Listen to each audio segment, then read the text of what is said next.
I ain't no cop. I ain't no lawyer. I watch Law and Order. You know what I'm saying?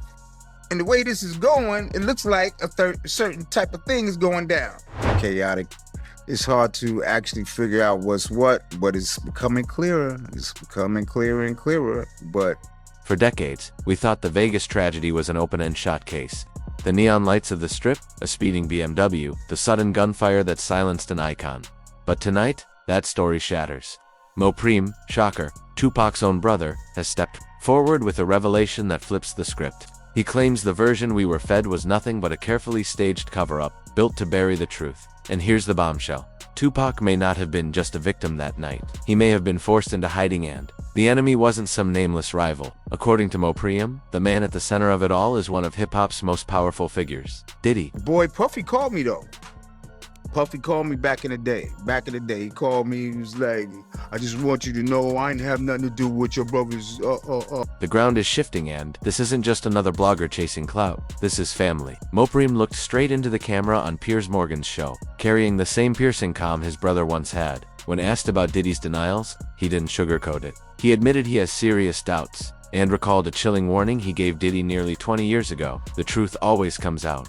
The years have rolled by, and now that warning feels closer than ever. Because if Tupac's own brother won't accept Diddy's innocence, how much of that night's story still holds up? Remember, in 2008, Diddy himself reached out through radio host Big Boy asking for a sit-down. Picture it, the bad boy king so rattled by whispers that he personally called the Shakur family. Surrounded by his crew, he swore he had nothing to do with the shooting. But Mopim wasn't convinced then, and he's even less convinced now.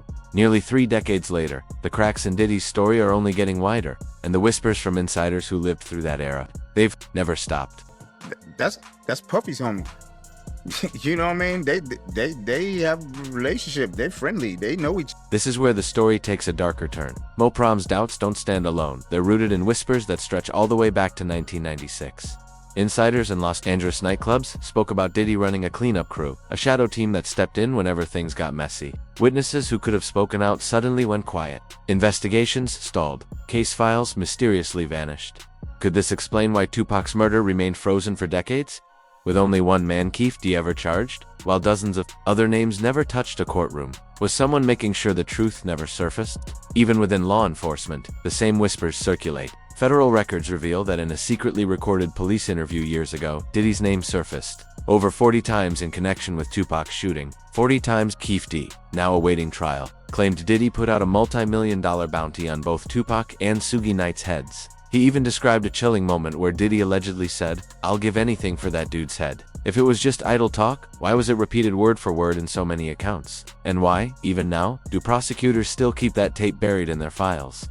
I think that they don't want, if they was in any of those freak-off tapes, if they played a part in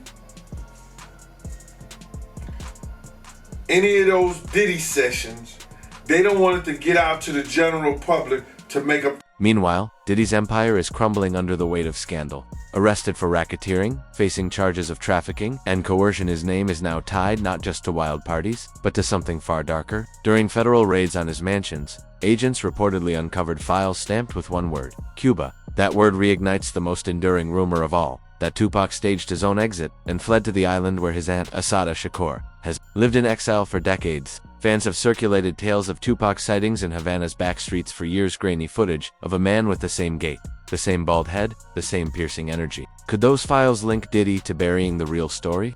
Was he not only a conspirator in the shooting, but also in controlling the myth of Tupac's disappearance? Remember Michael Nice, Tupac's former bodyguard? He swore he smuggled Tupac out, claiming Castro himself approved the exile. Nice insisted Tupac swapped bodies at the hospital, boarded a jet to Barbados, then slipped into Cuba. At the time, it sounded impossible, and Nice himself vanished, just as he promised to release proof. So when years later, federal raids uncover Cuban references inside Diddy's files, it forces us to ask, was Michael Nice telling the truth all along? And if so, why would Diddy's own files tie him to it? Keisha, I'm not gonna live,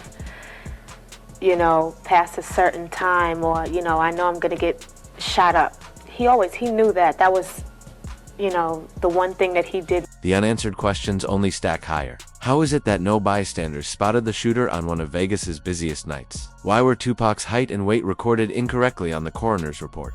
Why did the cremator abruptly retire right after handling his case? And why, years later, did Suge Knight hint that Tupac was still alive, telling TMZ in 2014? Why you think nobody been arrested? 'Cause Pac not gone. Each detail alone feels like an odd coincidence. Together, they sketch a roadmap of deception, and now, with Mopim's words echoing in headlines, the question grows louder. Is the truth finally ready to break through? Mopim stays cautious, careful, reminding us the story is still unfolding. But even his restraint speaks volumes.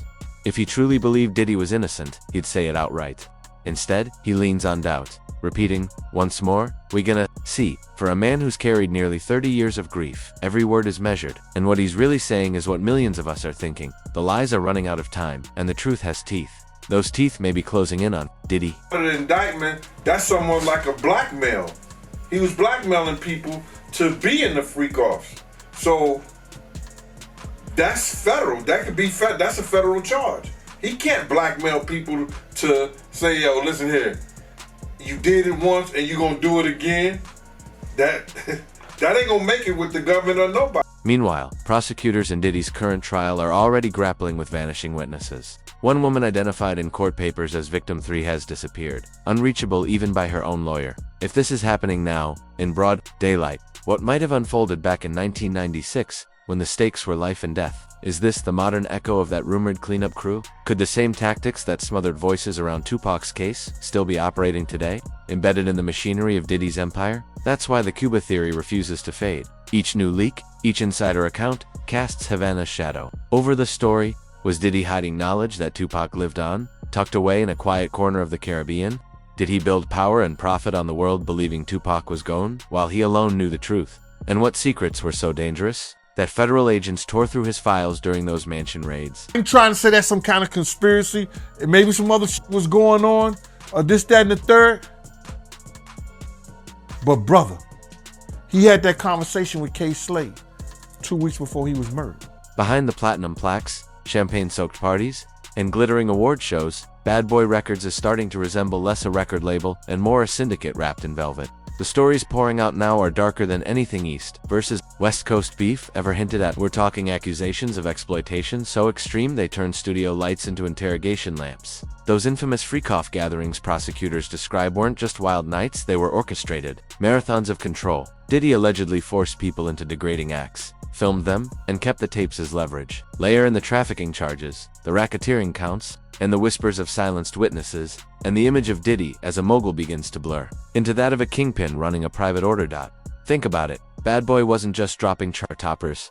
It was a fortress where loyalty was demanded, fear enforced the rules, and debts could turn ugly.